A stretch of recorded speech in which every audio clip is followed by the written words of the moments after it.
So when I did stuff like that every morning, I was like very prepared. I was ready. I was ready to seize the day. What's up, guys? It's Shanae Bay, and I'm back again with another video.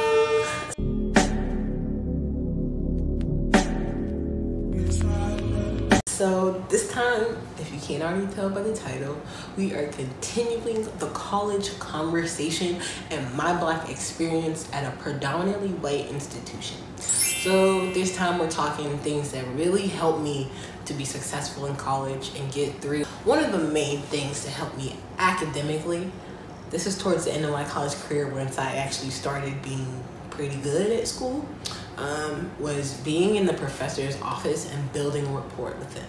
So at small schools, I'm talking Rose-Hulman specifically if you're thinking about going there, but it's a very good perk to be able to go into your professor's office because I guarantee you will be challenged. You will have questions and you will not know what the f is going on.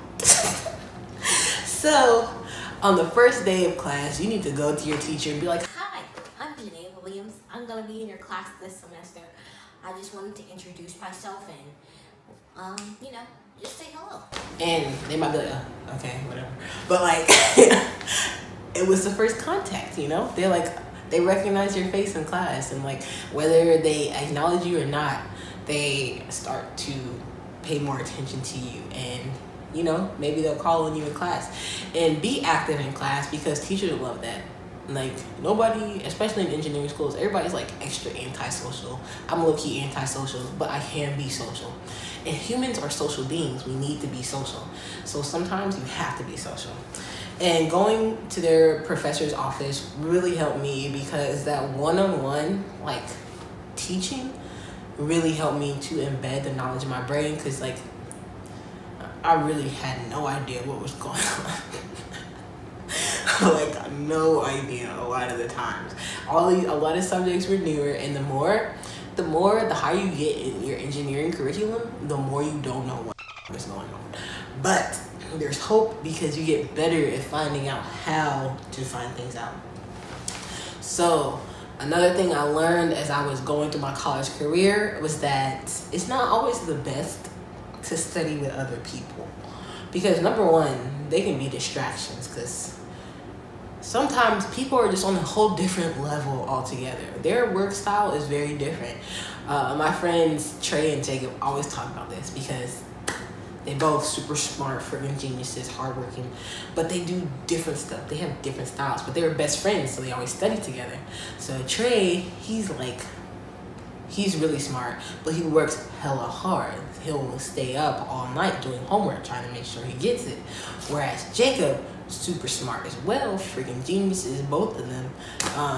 He don't do shit. I mean, he works, he graduated, obviously, and he has a great job. They both have great jobs and making hella bands as electrical engineers. But he was like the lazy smart person, whereas Trey's the hardworking smart person. Now, I'm not saying there's a better method because they both kind of ended up in similar positions, working in similar, I don't know about their jobs, but they're both successful. So I think that one person benefited more than the other. You can choose what you think. I'm sorry, Trey and Jacob, I love y'all both, but you know, probably not watching this video anyway. But you know, sometimes working with other people can hinder you because they're not going to be on your level. But then again, there can be perks depending on who you choose, because when you're trying to find study buddies, I think you should first try to study by yourself to figure out what you have trouble with specifically before it gets influenced by other people. And then having study buddies, when you help teach people, it helps embed it in your mind better. And then having a study buddy, somebody who's try to aim for people who are smarter than you.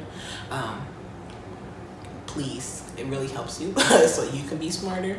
But when you have somebody smarter than you, it helps to have them be able to explain concepts.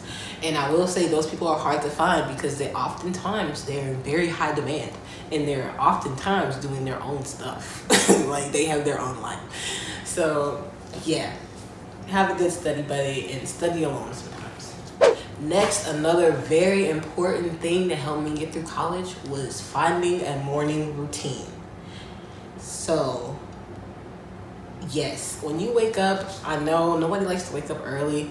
That's what I thought freshman year. But when you wake up early, you have so much more time in your day. Because, like, no matter what time I wake up, I usually go around to bed around 10 or 11. So in order to optimize the number of hours in the day that I'm awake, I started to wake up around 7 a.m. So the earliest class is 8. By senior year, most of my classes started at like 2. I might have one class in the morning once a week. But most of the time, I had a big chunk of my day in the morning open to do whatever I wanted. And that could be dangerous. It can be very dangerous. Because you can either do nothing, or you can be very, very productive. And I've done both of those. Doing the nothing, you kind of need that sometimes because it's mentally and physically exhausting to go to school. But finding a morning routine, get up early. Do something. Have some intention about your day. For me, I like to wake up early. I would drink my Oxy Shred. It would have me wired. I might go to the gym, you know, get my little sweat session, come back, take a shower, get cute, and then go get some food and go about my day. So when I did stuff like that every morning, I was like very prepared. I was ready. I was ready to seize the day. But when I woke up late, when I woke up like 10 minutes before class, I felt so unproductive because first of all, I was just tired. When I wake up late, I just be tired. I still go to sleep at the same time. So it was just a waste of time that you could have been doing productive things.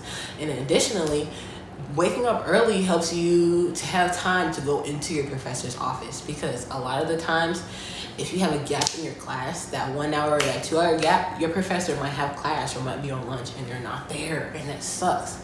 But I guarantee you, if you go to your professor's class at 8 a.m., especially as you get older into the higher level classes, they're gonna be there and they're gonna be happy because nobody goes. Nobody goes in the morning. But if you want to go a step ahead, you know, email them, let them know you're coming in, find out what time works best for both of you. But yeah, find a morning routine and wake up early because millionaires wake up early. Everybody that I think of that are successful and I want to be like them in some way, they wake up early. So major key. So another thing that helped me get through college was that I was involved in other activities. I mean, obviously I wasn't a scholarly student, so I wasn't just staring at my homework all the time. I was doing a lot of shenanigans and bullshit, but you know, I was also involved in, you know, I was in the symphony orchestra. I played viola, that was fun. I did a lot of talent shows. Me and my friends that I knew who all played instruments, we would just like, you know, have jam sessions and hang out in the lobby, have movie nights. Additionally, I did rec sports as not a worker, but I was a participant, so I like recreational sports. It helped me stay active, and that leads me to my next tip and what helped me stay sane in college was that I tried to maintain my mental, my physical, and my emotional health. Before, I didn't care. I was just like, wow, this school is really hard. Let me school. And I was just eating whatever I want, eating a whole bunch of crap, not working out, getting fat, freshman 30, all of that jazz. And it was like wreaking havoc on my mind. Like I was like, I had anxiety. I had like my first panic attack in college. Like it was overwhelming. And in reality, I was in a very blessed situation. I was going to college to get a high caliber education for little to no money. But I didn't have the mental capacity the mental health to realize that I was in a better situation than I was telling my mind I was. And it just led to a depression. But once I started taking care of myself and realizing that school isn't the end all be all, and I realized that if I'm not as successful in school, I won't be successful in life. Like I started to realize that I could be good and I could be excellent at everything.